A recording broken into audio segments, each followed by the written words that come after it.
The day my life began to unravel didn't feel like a single blow at first. It came in waves, one strike after another, until I was standing in the wreckage wondering who I even was anymore. It started in the morning, long before the sun had fully risen. I walked into the factory where I'd spent almost a decade of my life, only to be called into an office and told my position no longer existed.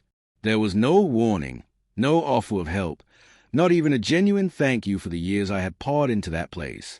Just a cardboard box shoved into my arms and a quick handshake that felt more like a dismissal of my existence. I remember walking out of those steel doors, the sound of machines fading behind me, feeling hollow. My hand shook as I carried that box filled with scraps of my life, a dented thermos, a pair of gloves worn thin, and a picture Nolan had once drawn of me holding his hand. I told myself I'd figure it out, that I could find something else. But deep down, a part of me already felt like I had lost more than a job. When I got home, Muriel was waiting. She glanced at the box in my hands, her eyes sharp and cold. "They let you go, didn't they?" she asked, not with concern, but with a certainty that cut deeper than the words themselves. I tried to explain. Cutbacks, nothing I could do. I'd find another job. But before I could even finish, she threw the sentence at me that still echoes in my chest. "You're worthless. I'm taking the kids." Those words broke something inside me. Harder than the job loss, harder than anything else I had faced before. I stood there in silence as she gathered Nolan and Tessa, their confused faces looking at me like I should have answers. Nolan asked if I was coming, his voice uncertain. I forced a smile and said, "Not tonight. Buddy, I'll see you soon." My throat burned as I watched them leave, the sound of the car fading into the night while the house grew impossibly quiet. I couldn't breathe in those walls anymore. The photographs on the shelves, the crayon drawings on the fridge, they pressing on me, reminding me of everything slipping away. So I stepped outside, carrying nothing but the weight of loss. The cool September air hit my face like a reminder that the world was still moving, even as mine had collapsed. I wandered without direction for what felt like hours, my thoughts spiraling. Muriel's words kept repeating in my head. Worthless, worthless, worthless. Every step felt heavier than the last until I saw the glow of a small diner ahead. The yellow light spilling onto the sidewalk looked strangely inviting, like a place I could sit for a moment without being swallowed whole. Inside, the air smelled of burnt coffee and bacon grease, oddly comforting in its simplicity. I slid into a booth at the back, my reflection staring up at me from the surface of the untouched coffee the waitress had set down. I barely recognized the man looking back. Tired eyes, slumped shoulders, a face aged beyond its years. I was lost in that reflection when I heard the scrape of a chair. An older man sat across from me without asking. His face was lined with years of hardship, his gray hair combed neatly, his presence quiet but commanding. He studied me for a long moment before he spoke. "You look just like my son," he said, his voice low and deliberate. I blinked, caught off guard.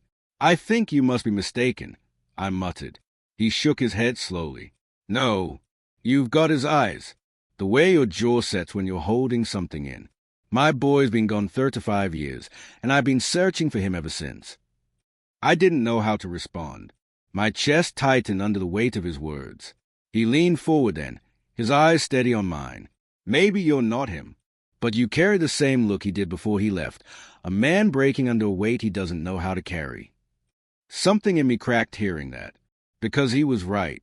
I didn't want to admit it, but it was true. He extended his hand. "Name's Harlan." I hesitated, then shook it. His grip was firm, grounding. "Ethan," I said quietly. He nodded like my name confirmed something. "You've lost something. I can see it." I let out a bitter laugh. "Lost everything. Actually. My job this morning. My wife tonight. And my kids." My voice cracked on that last word. Harlan didn't flinch. He just looked at me with the patience of someone who had lived through storms of his own. "I know that kind of pain," he said. "Different story, same emptiness. You start to believe the world's right about you, that you don't matter, that if you walked away, no one would notice." His words pierced straight through me, exposing thoughts I hadn't dared to speak. My fists clenched on the table as I whispered, "I don't know what to do anymore.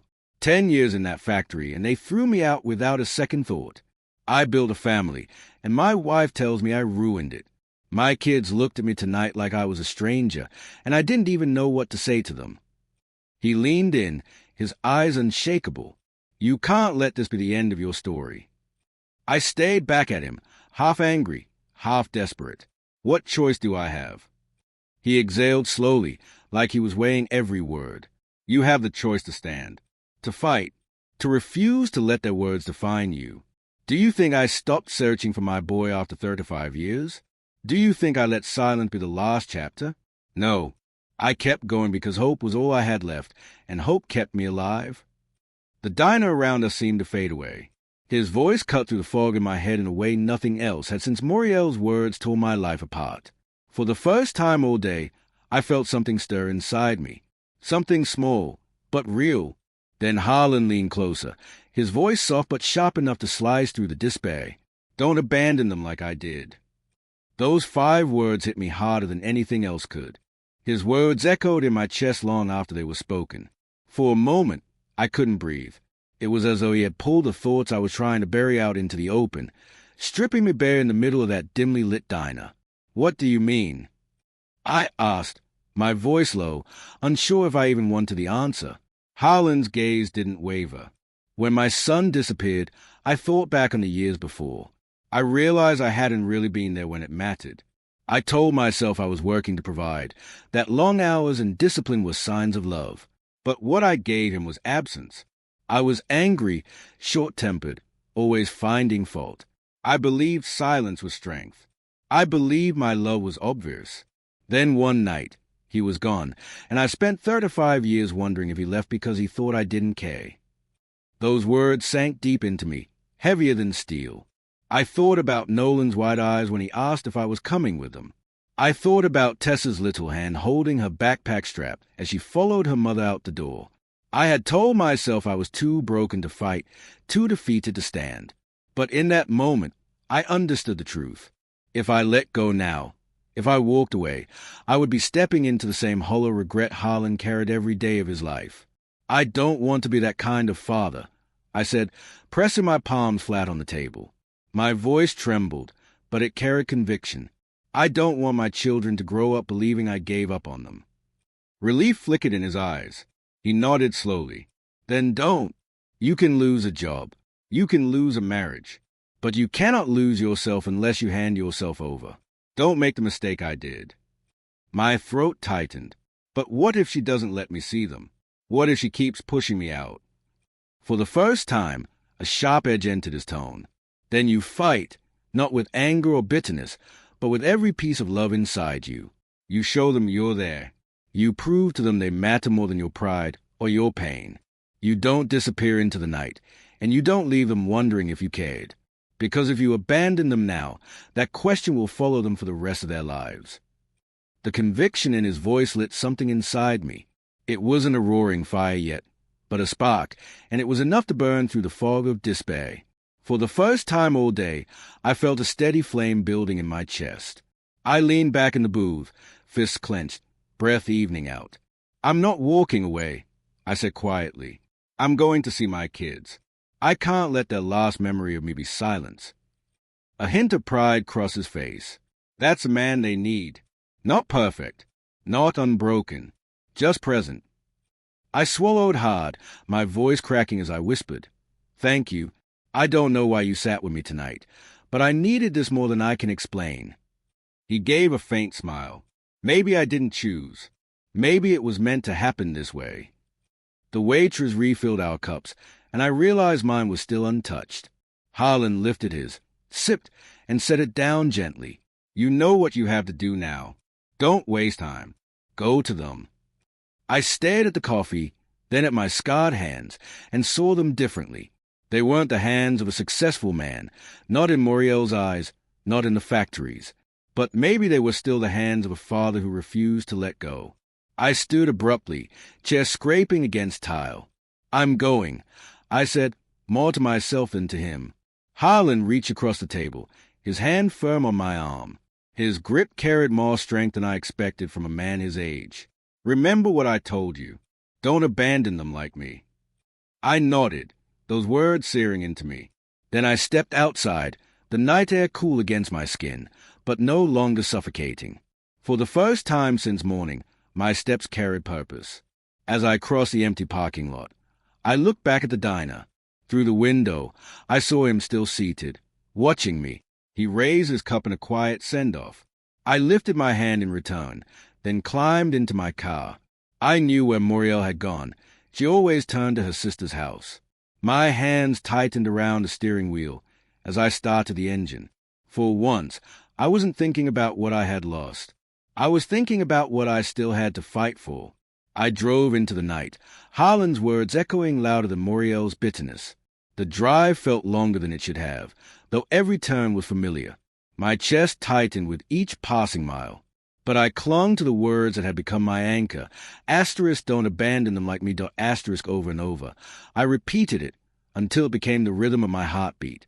When I pulled into the driveway, the lights were still on inside. Shadows flickered across the curtains, and I pictured Nolan and Tessa sitting inside, wondering why their father wasn't there. The thought burned me from the inside out. My hands trembled as I walked up the steps and knocked. The door opened, and there stood Muriel. Her hair was pulled back, her expression a mixture of irritation and surprise. "What are you doing here?" she demanded. I swallowed hard, but I didn't look away. I came for Nolan and Tessa. I'm not leaving without seeing them. Her arms crossed. "This isn't the time, Ethan. They're already upset. You need to let this go." Something shifted in me then. For years, I had backed down, too ashamed or too tired to argue. But not this time. "No," I said firmly. "I won't let it go. You can leave me if that's what you want, but you are not taking them from me. They need their father, and I refuse to disappear from their lives." Her eyes narrowed, but hesitation flickered across her face. I pressed on, my voice shaking but steady. "Do you remember when we first held Nolan in the hospital? You told me I made you feel safe, like nothing could shake us. I wasn't perfect, Muriel, but I have always loved them, and I will not let them grow up believing otherwise." From behind her, a small voice broke the tension. "Dad!" Nolan's face peeked around the corner, his eyes wide and searching. Before Muriel could speak, he ran forward and threw his arms around me. His hug was desperate, filled with a fear he had been holding all night. "I knew you'd come," he whispered. Tessa followed, her little arms wrapping around my leg. "Daddy, are you staying with us?" she asked, hope trembling in her voice. I dropped to my knees, pulling them both close, my arms trembling as I held them. "I'm here," I whispered. "I'm not going anywhere." Muriel stood frozen in the doorway, her arms crossed, but her eyes softened when she saw Nolan and Tessa clinging to me. She hadn't expected this, hadn't expected me to show up, to stand tall instead of shrinking away. For years, I had been the man who stayed silent, who backed down, who let conflict wear me down. But not tonight. Tonight, something had shifted. Tonight, I was no longer willing to let silence be my answer. "You think this changes anything?" she asked, her voice quieter now. "It changes everything," I said, my arms still wrapped tightly around our children. "Because I finally understand who I am. I may not have had the job you wanted me to have. I may not have been the husband you dreamed of, but I am their father, and I will fight to stay in their lives. You cannot take that from me." Nolan looked up at me, his face glowing with determination. "We need you, Dad." Those 4 words shattered the doubts I had been carrying. The shame, the worthlessness, the voice inside my head telling me I had failed. It all began to crack and crumble under the weight of my son's conviction. Muriel's sister peered behind her, frowning. "Maybe you should let him talk to the kids," she said gently. "They deserve that much." Muriel hesitated, glancing back at her sister, then at me. For a long moment, no one spoke. Finally, she stepped aside, her lips pressed into a thin line. "Fine, you can see them, but don't think this changes my mind." I stood, my hands resting on Nolan's shoulder and Tessa's back. "You don't have to change your mind tonight. But know this, I won't stop being their father. I won't back down again." We moved into the living room. Nolan pressed against my side. Tessa climbed onto my lap, their small bodies clinging to me as though afraid I would vanish if they let go. I told them the truth in words simple enough for them to understand. I explained that sometimes parents fight, sometimes people lose jobs, sometimes mistakes happen, but none of that would ever change how much I loved them. Their eyes, wide and searching, softened as they listened. They needed to hear it, maybe more than I needed to say it. Out of the corner of my eye, I saw Muriel watching. Her arms were still crossed, her posture defensive, but I saw something flicker in her expression, something closer to respect than resentment. She wasn't ready to forgive me, and maybe she never would, but she couldn't deny that I had changed. The night passed with quiet conversations and laughter that I thought I had lost forever. When it came time to leave, Nolan clung to my arm. "You will come back tomorrow, right?" I bent down, meeting his eyes. "Tomorrow, the next day, and every day I can. I'll never stop showing up for you." Tessa hugged me tightly. "Promise." I kissed the top of her head. "Promise." As I stepped into the cool night air, I felt lighter than I had in years. My marriage was still fractured, my job was gone, my future uncertain. But for the first time, I wasn't weighed down by despair. I carried something stronger, the love of my children and the promise to fight for them. Nolan's words echoed in my mind. "Asterisk, we need you." Dad, asterisk behind them. I heard Holland's voice, steady, unshakable. "Asterisk, don't abandon them like me, asterisk." Days turned into weeks. Muriel stayed distant, guarded, often cold. She reminded me that our marriage was not the same, that she was tired of living with a man who never reached higher than the bare minimum. But even in her bitterness, she noticed something different. I didn't argue with anger anymore. I didn't retreat into silence. I stood my ground with calm conviction, and every time I looked at Nolan and Tessa, I remembered why. I picked up work wherever I could. Stocking shelves, delivering supplies, fixing small engines for neighbors. None of it was glamorous, none of it paid much, but it kept me moving. It reminded me that I was still capable, still useful. My father gave me tools from his old shop, telling me it was time I put my hands to use in a way that was truly mine. My brother, Colin, stopped by one evening and said, "I don't know what happened to you, but you finally look alive." Most importantly, my children never doubted me again. Nolan asked me for help with his school projects, his excitement contagious. Tessa filled the fridge with drawings of us together, me holding their hands, me standing tall, me smiling in ways she hadn't seen for a long time. They were watching closely, learning not from my words, but from my choices. And every day, I showed up. One evening, weeks later, I returned to the diner. I wanted to thank Holland, to tell him how his 5 words had redirected my life. The booze were the same. The air smelled the same. The waitress still wore the same tired smile. I asked her if she had seen him. "Holland," she repeated, frowning. "You mean Holland Vayner?" I knew him, but he passed away years ago. Haven't seen him in over a decade. I froze, staring at her, the coffee cup trembling slightly in my hand. I glanced around the diner, half expecting him to appear in the corner booth. But the seats were empty. Plates clattered, voices murmured. Life carried on as though he had never been there. I walked back to the booth where we had spoken, sliding into the seat, running my hand over the table's smooth surface. Maybe he had been real, maybe he hadn't, but his words were real. His presence was real to me, and his warning had saved me. Sitting there, I whispered a quiet thank you into the empty air, hoping somehow it would reach him. Then I left the diner, carrying his message forward, determined never to forget it. Looking back now, I understand what that night in the diner truly gave me. It wasn't just advice. It wasn't just comfort. It was a lifeline tossed across the dark water I was drowning in. Life had stripped me of the things I thought defined me, my job, my marriage, my sense of security, but it hadn't taken the one thing that mattered most, the choice to show up for my children. Harlan's words still echo in me. Don't abandon them like me. At first, those words felt like command, something heavy pressing on my chest. But over time, they became an anchor, steadying me in moments when despair threatened to take hold again. Every time I woke up tired, unsure of how I would get through another day, I thought of Nolan and Tessa. Every time I felt the sting of Muriel's cold words, I reminded myself that my worth was not defined by her opinion.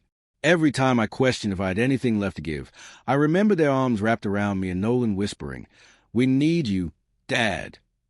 The truth is, the world doesn't measure a man by his paychecks, his status, or his possessions. The world may try, people may judge, but children know better.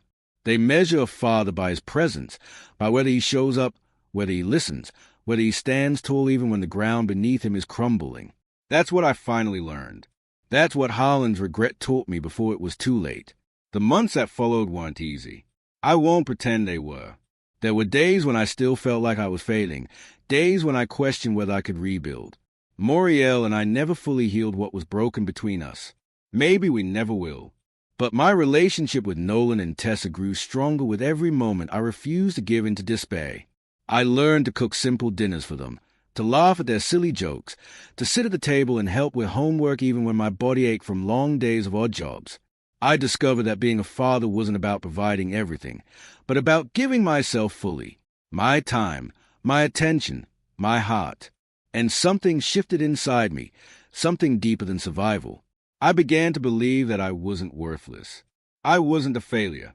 I was a man standing in the ruins of one life, choosing to build another, brick by brick, day by day. And each smile from Nolan, each drawing from Tessa, each quiet moment when I knew they felt safe in my presence, became proof that I was enough. I returned to that diner a few more times, always hoping to see Harlan again. But each time, the booth was empty. The waitress would shake her head if I asked, reminding me gently that he had been gone for years. And yet, I felt him there, in the clink of coffee cups, in the hum of the ceiling fan, in the quiet strength of place. Whether he was a ghost, a memory, or something beyond what I could explain, I'll never know. What I do know is that his words changed the trajectory of my life, and for that I carry him with me. Now, when I think of that season of my life, I don't see only the pain. I see the turning point.